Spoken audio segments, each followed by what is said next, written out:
அன்பர்கள் அனைவருக்கும் அன்பான வணக்கங்கள். இன்னைக்கு திருப்பாவையில் நம்ம பார்க்கக்கூடிய பாசுரம் 25 பாடல் என்ன அப்படின்றத பார்த்துடலாம். இதற்குண்டான விளக்கத்தையும் நம்ம பார்க்க போகிறோம். ஒருத்தி மகனாய் பிறந்து அப்படின்னு இந்த பாடல் ஆரம்பிக்கின்றது.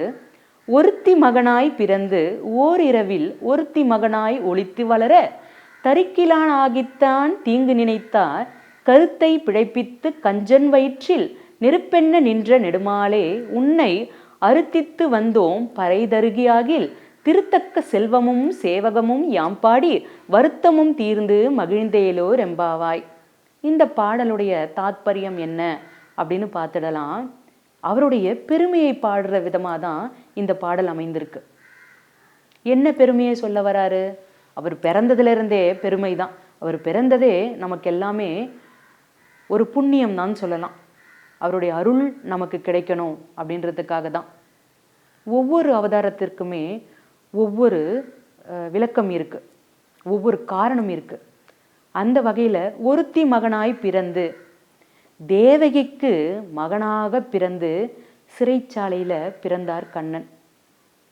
அவருடைய மாமாவிற்கு கண்ணன் பிறந்தது தெரியக்கூடாது. அப்படி தெரிஞ்சா கொன்னுடுவார் வந்து. தேவகியுடைய மகனாக சிறைச்சாலையில் பிறந்தவனே கண்ணா, அதே பொழுதுல உடனேயே ஓரிரவில் அன்றைய இரவிலே ஒருத்தி மகனாய் ஒளித்து வளர உடனே என்ன பண்ணிட்டாங்க, உன்னை யசோதைக்கு மகனாக வளருவதற்காக ஒளித்து வளருவதற்காக உன்னை அனுப்புறாங்க. ஒருத்தி மகனா பிறக்கிற, திரும்பவும் அன்றிரவே இன்னொருத்தி மகனாக யசோதா மாதாவின் மகனாக மறைத்து வளருவதற்காக. எதுக்கு ஒளித்து வளர்க்கணும்? கண்ணன் இருப்பது தெரிந்தால் கம்சன் உடனே கொண்டுடுவார். அதனால அந்த குழந்தைய நம்ம ஒளித்து வளர்க்கணும் அப்படின்றதுனால என்ன பண்றாங்க, கண்ணனை அன்றைய இரவே எடுத்துட்டு போறாங்க. தரிக்கிலான் ஆகித்தான் தீங்கு நினைந்த. எதற்காக எடுத்துட்டு போறாங்க? கண்ணன் பிறந்தா யாருக்கு கெடுதல், யாருக்கு அழிவு அப்படின்னா கம்சனுக்கு தான்.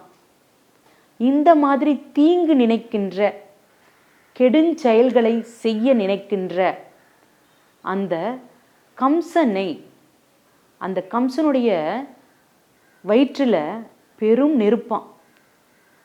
அதாவது அவரால் தாங்க முடியல.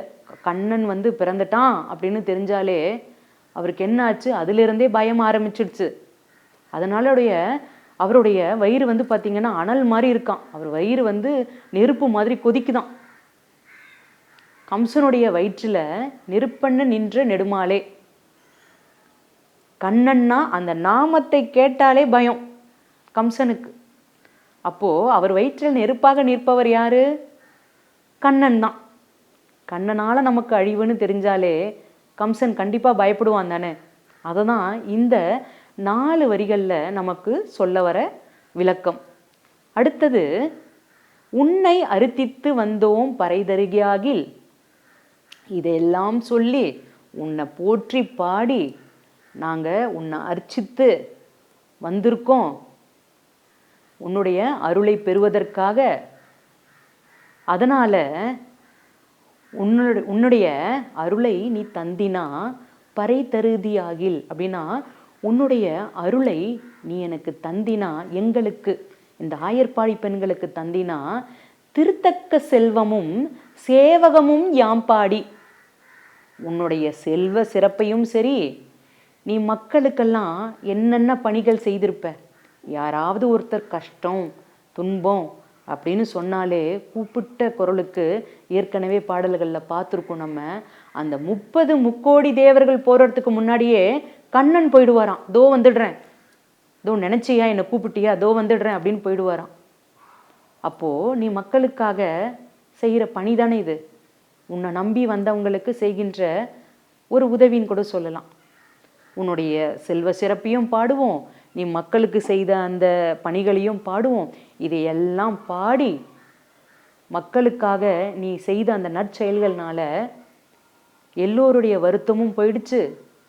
அதே மாதிரி எங்களுடைய வருத்தமும் போகணும். இதெல்லாம் போயிட்டு நாங்கள் சந்தோஷமாக ரொம்ப மகிழ்ச்சியாக உன்னை பார்க்க வந்திருக்கோம்.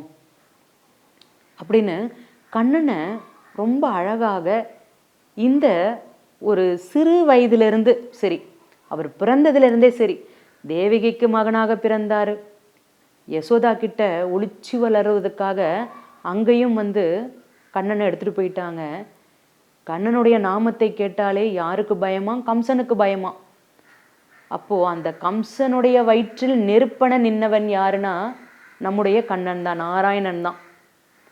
அந்த நெருப்பென நின்ற நெடுமாலே, நெடுமாலேனா பெரிய, ரொம்ப அதிகமான, ரொம்ப பெரிய பெருமாளே, நாராயணனே, உன்னை போற்றி புகழ்ந்து பாடி வந்திருக்கோம். எப்படி பாடுறோம்?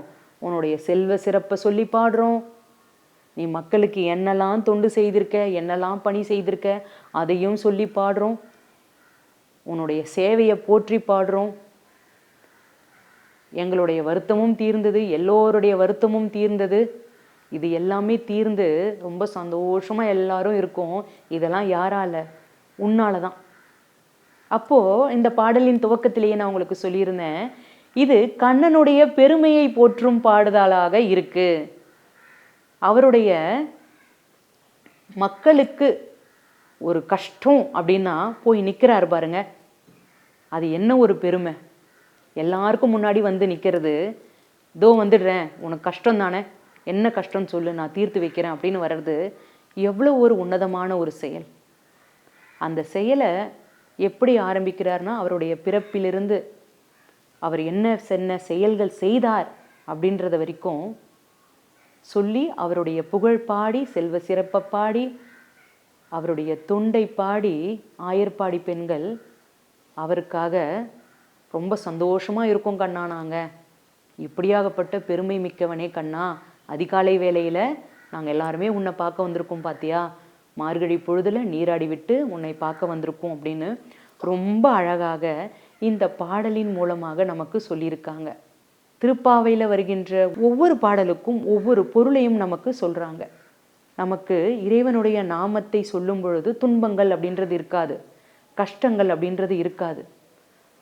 அப்படி நீங்கள் இறைவன்கிட்ட சொல்லும் பொழுது அவர் கண்டிப்பாக அதற்கு செவிமடுத்து நீங்கள் சொல்ல வர விஷயத்தை கேட்டு உங்களுக்கு அருள் புரிவார். அப்படின்றது தான் ஆண்டாள் நாச்சியார் நமக்கு சொல்ல வருகின்ற ஒரு செய்தின்னு கூட சொல்லலாம். இதை பாடலை ஒரு முறை பார்த்துடலாம்.